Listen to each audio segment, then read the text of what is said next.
نحمده ونصلي على رسوله الكريم اما بعد فاعوذ بالله من الشيطان الرجيم بسم الله الرحمن الرحيم رب اشرح لي صدري ويسر لي امري واحلل عقدة من لساني يفقهوا قولي۔ آپ میں سے کون چاہتا ہے کہ اس کے 24 گھنٹے عبادت بن جائیں؟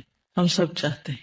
آپ میں سے کون چاہتا ہے کہ اس کے دن اور رات کے ہر لمحے پر اس کو اجر ملے؟ الحمدللہ۔ یہ کیسے ممکن ہے؟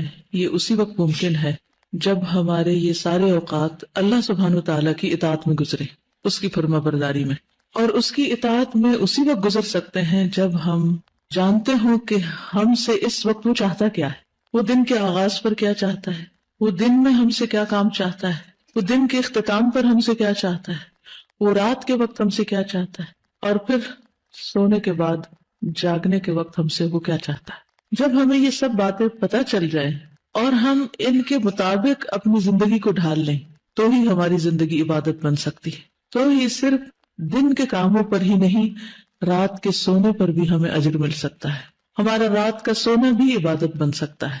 خوش قسمت ہیں وہ لوگ جو علم حاصل کرتے ہیں اس نیت کے ساتھ کہ وہ اس پر عمل کر سکے، اور عمل اس نیت سے کرتے ہیں کہ ان کا رب ان سے راضی ہو جائے، اور وہ اپنی اس مختصر سی زندگی میں، چھوٹی سی زندگی میں جو گنی چنی ہے، اس زندگی کا ایک ایک دن یادگار دن بنا لیں۔ مومن کے لیے صرف چند دن یادگار نہیں ہوتے۔ مجھ سے اگر کبھی کوئی یہ سوال کرے کہ کوئی اپنا یادگار دن بتائیں تو مجھے حیرت ہوتی ہے کہ کس معنی میں یادگار؟ مومن کا تو ہر دن ہی یادگار ہوتا ہے، اور یادگار ہونا چاہیے۔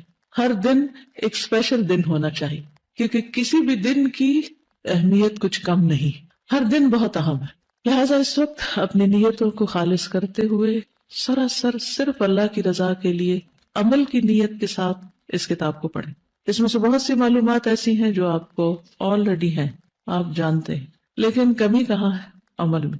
عمل میں کمی کی کچھ وجوہات ہوتی، اس کی ایک بڑی وجہ علم کا نہ ہونا ہے، یا پھر علم کا منظم طریقے پر نہ ہونا، یعنی علم تو ہے لیکن کسی آرگنائز شکل میں نہیں، یا پھر علم ہونا اور عمل کے وقت بھول جانا، اور پھر کبھی یاد ہوتے ہوئے محض سستی کرنا۔ تو بات ہو رہی تھی اس شوق کی، اس ذوق کی کہ ہماری ساری زندگی عبادت بن جائے، ہم ہر وقت اللہ تعالیٰ کی اطاعت میں رہیں اور ان سارے اسباب کو اپنے سے دور کر دیں جو ہمیں اس اطاعت سے دور کرتے ہیں۔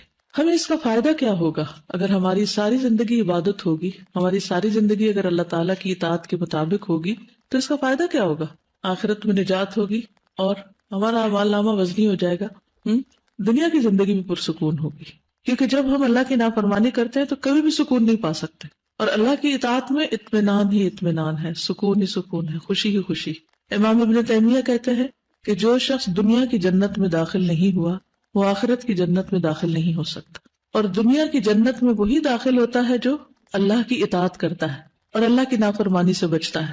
جب تک ہم جاگ رہے ہوتے ہیں تو ہم ذکر بھی کرتے ہیں، نماز بھی پڑھتے ہیں، اچھے اچھے کام کرتے ہیں، دوسروں کی خدمت کرتے ہیں، تو ہم نیکی کے بہت سے مواقع استعمال کر رہے ہوتے ہیں، لیکن جب ہم سو جاتے ہیں تو پھر سارے مواقع ختم ہو جاتے ہیں۔ ہاں، اگر ہم ذکر کرتے ہوئے سوئیں اور وہ اذکار جو نبی صلی اللہ علیہ وسلم نے سکھائے، اور ذکر کرتے ہوئے اٹھے وہ اذکار جو نبی صلی اللہ علیہ وسلم نے سکھائے، تو ان دو کناروں کے بیچ کا حصہ یہ وقت بھی عبادت بن جائے گا، اور جب یہ وقت عبادت بنے گا تو صبح آپ خوش و خرم اٹھیں گے، اور جب خوش و خرم اٹھیں گے تو پھر کیا ہوگا؟ اچھے اچھے کام کریں گے، سارا دن اچھا گزرے گا۔ بظاہر دیکھنے میں معمولی سے ٹاپکس ہیں لیکن حقیقت میں بہت بڑے اجر کے حامل، اور اسی اجر کی توقع رکھتے ہوئے اپنی راتیں گزاریں۔ ایک شخص اپنی راتوں کو عبادت بنا کے گزارتا ہے محض اپنی نیت کی وجہ سے، اپنے عمل کی وجہ سے، اور ایک شخص اپنی راتوں کو ضائع کر دیتا ہے لا علمی کی وجہ سے، کسی بھی طرح کی کوئی نیت نہ کرنے کی وجہ سے۔ اور کچھ لوگ راتوں کو شر اور فساد کی راتیں اور نافرمانی کا وقت بنا لیتے ہیں۔